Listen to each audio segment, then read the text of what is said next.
آپ ہی کے بستی کے نوجوان عالم دین جناب حضرت مولانا مفتی عبداللہ صاحب قاسمی دامت برکاتہم العالیہ سے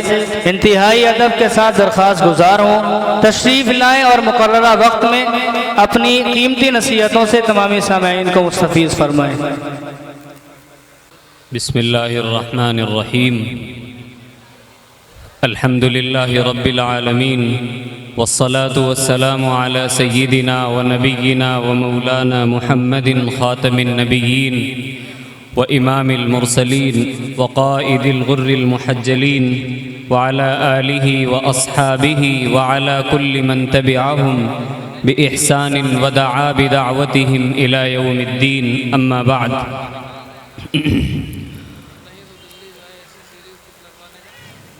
یہ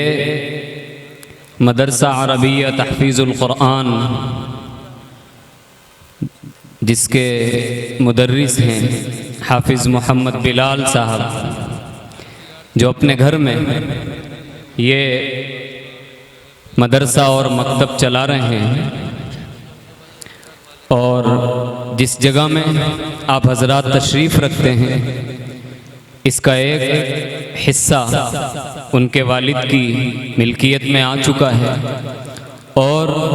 ان کی نیت یہ ہے کہ وہ اس میں مدرسہ تعمیر کرائیں گے۔ تو یہ جو مکتب کی اور مدرسے کی جو کوشش ہے، یا ان کے والد کی جو نیت ہے، یا ان کے جو برادران محترم ہیں، بھائی ہیں، ان کا جو تعاون ہے، دعا کیجئے کہ اللہ پاک اس کو قبول فرمائے اور اس میں اضافہ فرمائے۔ مکتب، مدرسہ یا دینی تعلیم گاہ اور تربیت گاہ، اس کی اپنی ایک تاریخ ہے۔ اگر اس عموم کے ساتھ کہ مکتب اور مدرسے میں دینی تعلیم بھی ہوتی ہے، تربیت بھی کی جاتی ہے، تو ہمارے اس مدرسے اور مکتب کا آغاز ہوتا ہے دار ارقم سے، جہاں ابتدائی دور میں ایمان لانے والے حضرات جمع ہوتے تھے اور دین و ایمان کی باتیں اور اس کا تذکرہ ہوتا تھا۔ پھر مکہ مکرمہ سے ہجرت سے پہلے جناب رسول اللہ صلی اللہ تعالی علیہ وسلم ابھی مدینہ پہنچے نہیں تھے۔ آپ کہ وہاں تشریف لے جانے سے پہلے جن صحابہ کو آپ نے مدینہ کا معلم بنا کر کے اور استاد بنا کر کے اور دین کی تعلیم دینے والا بنا کر کے بھیجا تھا، حضرت مصعب بن عمیر رضی اللہ عنہ، وہ ٹھہرے تھے حضرت اسعد بن زرارہ رضی اللہ تعالی عنہ کے مکان پر، اور وہاں اس جگہ پر وہ دین کی تعلیم دیا کرتے تھے، لوگوں کو قرآن سکھاتے تھے۔ اس کے علاوہ مسجد بنی زریق، جو قبیلے بنو زریق کی مسجد تھی، جس میں حضرت رافع ابن مالک رضی اللہ عنہ قرآن کی تعلیم دیتے تھے۔ اسی طرح سے مسجد قباء میں حضرت سالم مولا ابی حذیفہ رضی اللہ تعالی عنہ۔ اس کے بعد جب مدینہ منورہ میں ہجرت کر کے جناب رسول اللہ صلی اللہ علیہ وسلم تشریف لائے ہیں، تو پھر تعلیم کی، دینی تعلیم کی اہمیت، اس کا مقام اور اس کا مرتبہ اس طرح سے صحابہ کے دل و دماغ اور ان کے سینے میں پیوست فرمایا کہ ایک ایک صحابی کے دل میں تعلیم کی اہمیت اتنی واضح ہو گئی کہ پھر آپ اندازہ نہیں لگا سکتے ہیں صحابہ کرام نے کس طرح سے محنتیں کر کر کے گھروں کو مکتب بنایا، جس جگہ پہ بیٹھ گئے اس جگہ کو مکتب اور دینی تعلیم گاہ اور دینی تربیت گاہ میں تبدیل فرما دیا۔ حضرت عبداللہ ابن مسعود رضی اللہ تعالی عنہ کو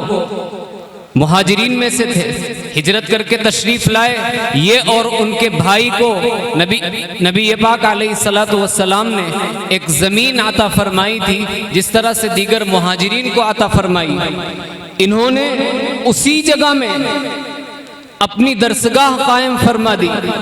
بعد میں یہ وہاں سے مدینہ منورہ کو چھوڑ کر کوفہ تشریف لے گئے اور کوفہ کے سب سے بڑے معلم، استاذ اور مفتی کی حیثیت سے جانے اور پہچانے جاتے ہیں. اس کے علاوہ جب تک آپ علیہ الصلوۃ والسلام حیات رہے، آپ دنیا میں جب تک تشریف فرما رہے، صحابہ کرام کے درمیان آپ نے مختلف حیثیتوں سے صحابہ کو اس بات پر ابھارا کہ وہ دینی تعلیم، مدارس اور مکاتب کے قیام اور ان کو منظم کرنے کی جد و جہد کریں. آپ صلی اللہ علیہ وسلم جوار رحمت میں پہنچ گئے، اللہ کے حضور. اللہ نے آپ کو اپنے حضور بلا لیا. اس کے بعد صحابہ کرام نے مدینہ منورہ چھوڑ کر، یہاں سے نکل کر دنیا کے مختلف علاقوں اور خطوں کو وہ علم جو جناب رسول اللہ صلی اللہ تعالی علیہ وسلم سے سیکھا تھا، اس علم کو، اس امانت کو امت تک اس تندہی کے ساتھ، اس جانفشانی اور محنت کے ساتھ امت تک اس کو منتقل فرمایا کہ ہم اور آپ اس کا اندازہ نہیں لگا سکتے. حضرت جابر ابن عبداللہ رضی اللہ تعالی عنہ جنگ یمامہ میں زخمی ہو گئے تھے، تو ایک مقام پر ان کو علاج کے لیے ٹھہرنا پڑا.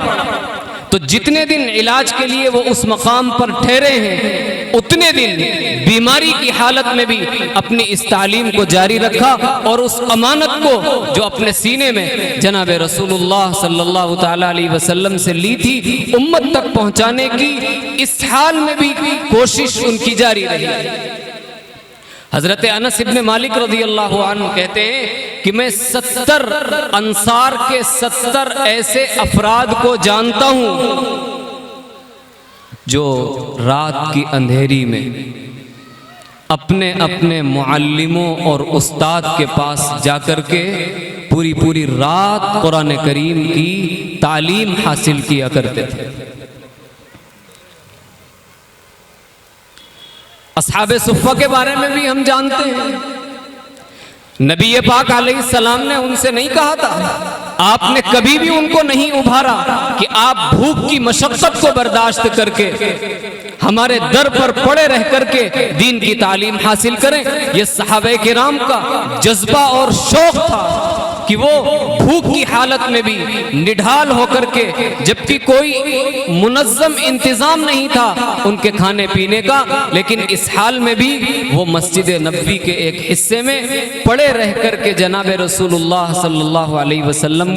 سے علم کی امانت کو حاصل کرتے رہے. حضرت ابو ہریرہ رضی اللہ عنہ فرماتے ہیں کہ میں بھوک کی شدت کی وجہ سے اسی مسجد نبوی کے ممبر اور حجرہ شریفہ کے درمیان بھوک کی وجہ سے نڈھال ہو کر کے گر جایا کرتا تھا، اور لوگ میری گردن پہ پیر رکھ کر کے نکلتے تھے، یہ سمجھ کر کے کہ اس کو مرگی کا مرض لاحق ہے، جو اس زمانے میں علاج کے طور پر یہ طریقہ استعمال کیا جاتا تھا. انہی حضرت ابو ہریرہ کو اللہ نے یہ مقام عطا فرمایا کہ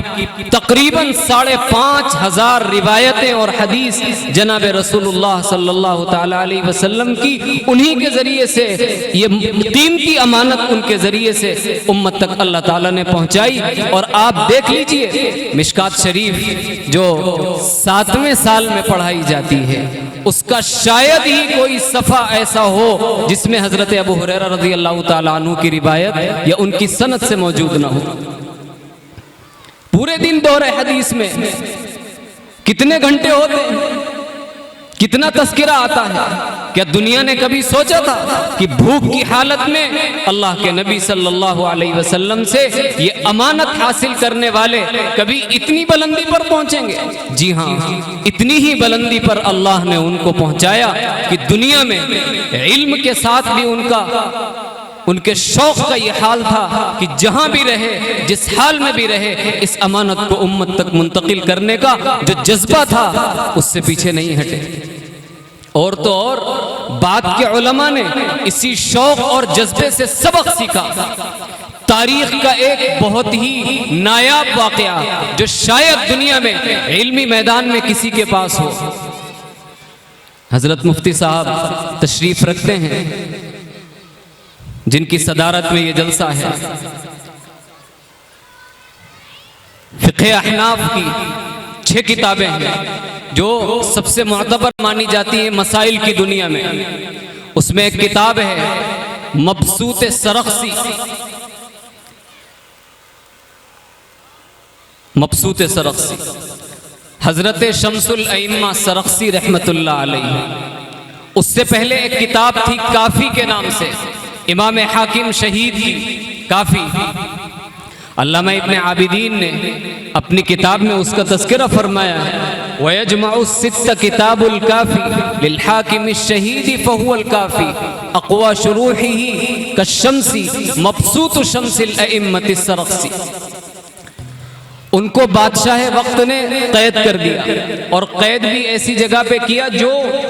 زمین کے اندر گڑھے کی طرح،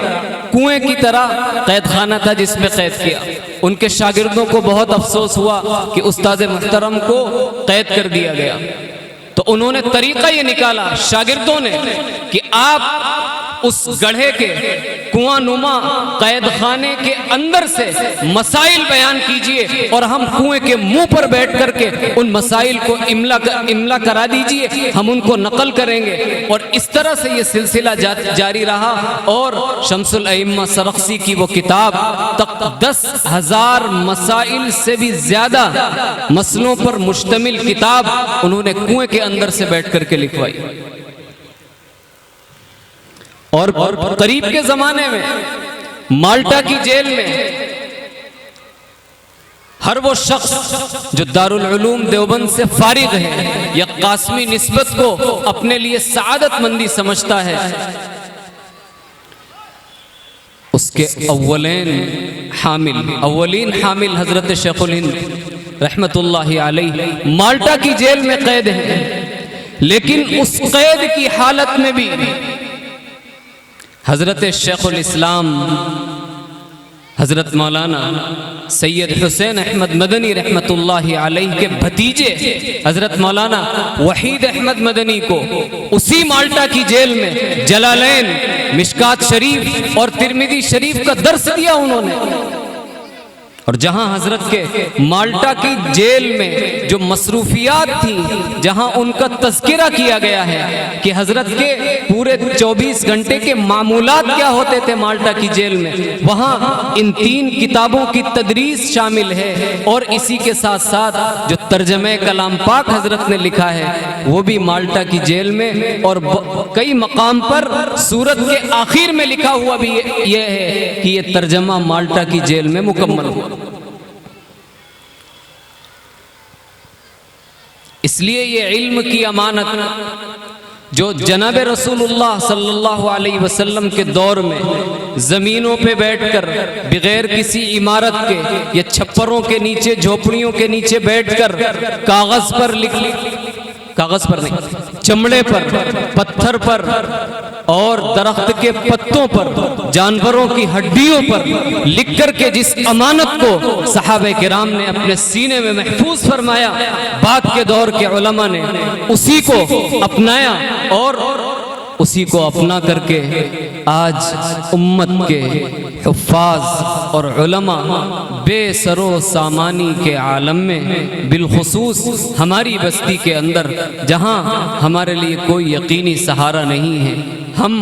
اس طرح سے گھروں میں جھوپڑیوں کے نیچے بیٹھ کر کے قرآن کریم کی تعلیم دے رہے ہیں۔ یاد رکھیے گا، دنیا یہ چاہتی ہے کہ ان مکتب میں بیٹھ کر کے پڑھنے والے ملاؤں کو، ان عالموں کو، ان حفاظ کو، قرآن سے جڑنے والوں کو، قرآن کی تعلیم کو اپنے سینے سے لگانے والوں کو پروپیگنڈے کے ذریعے، سازشوں کے ذریعے ان کے خلاف مختلف قسم کی باتیں پھیلا کر کے دنیا کو ان کے سامنے ذلیل کر دیا جائے، لیکن وہ یہ نہیں جانتے ہیں کہ قرآن اللہ کا نازل کردہ ہے، اللہ نے اس کی حفاظت کا وعدہ لیا ہے۔ جو جو اللہ کے اس مقدس کلام سے جڑے گا، اللہ کی ذات باعزت ہے، بلکہ عزتیں وہ دنیا کو نوازتے ہیں، جس کو چاہتے ہیں باعزت بناتے ہیں اور جس کو چاہتے ہیں ذلیل کر دیتے ہیں۔ اگر اللہ جو عزتوں کے مالک ہیں، جن کا یہ کلام ہے، اگر ان کے کلام سے جڑنے والوں کو جو یہ چاہتے ہیں کہ ان کو ذلیل کر دیا جائے پروپیگنڈے کے ذریعے، انشاءاللہ وہ اپنی اس مہم میں کامیاب نہیں ہو سکتے۔ اور اگر صحابہ کرام رضی اللہ عنہم کو بے سر و سامانی کے عالم میں اس مشن سے جوڑا اللہ کے نبی صلی اللہ تعالی علیہ وسلم نے، اور پھر اللہ نے ان کو باعزت بھی بنایا، اور باعزت بھی ایسا کہ ایک طرف اپنے علاقے کا کوئی مفتی اعظم ہے، کوئی معلم اعظم ہے، اور دوسری طرف کوئی اپنے فن کا ماہر ہے، اور اٹھا کر کے دیکھ لیجئے کہ کوئی اتنی بڑی بادشاہت کا مالک ہے کہ دنیا یہ کہتی ہے کہ اگر حضرت عمر جیسا ایک اور اسلام میں طاقتور قائد پیدا ہو جاتا تو پوری دنیا پر اسلام کا جھنڈا لہرا رہا ہوتا اور پوری دنیا اسلام کی قلم رو میں آ جاتی۔ یاد رکھیے گا،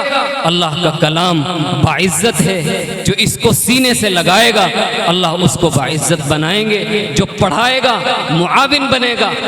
سپورٹر بنے گا، کسی بھی حیثیت سے تعاون کرے گا، اور جب تک روئے ارض پر اس قرآن کریم کی تعلیم کو جاری رکھا جائے گا، اللہ کبھی بھی اس مشن سے جڑنے والوں کو کبھی بھی بے عزت نہیں ہونے دیں گے۔ نمونے 1400 سالہ اسلامی تاریخ کے ہمارے سامنے موجود ہیں۔ دعا فرمائیے اللہ پاک جس مکتب اور مدرسے کا یہ جلسہ ہے،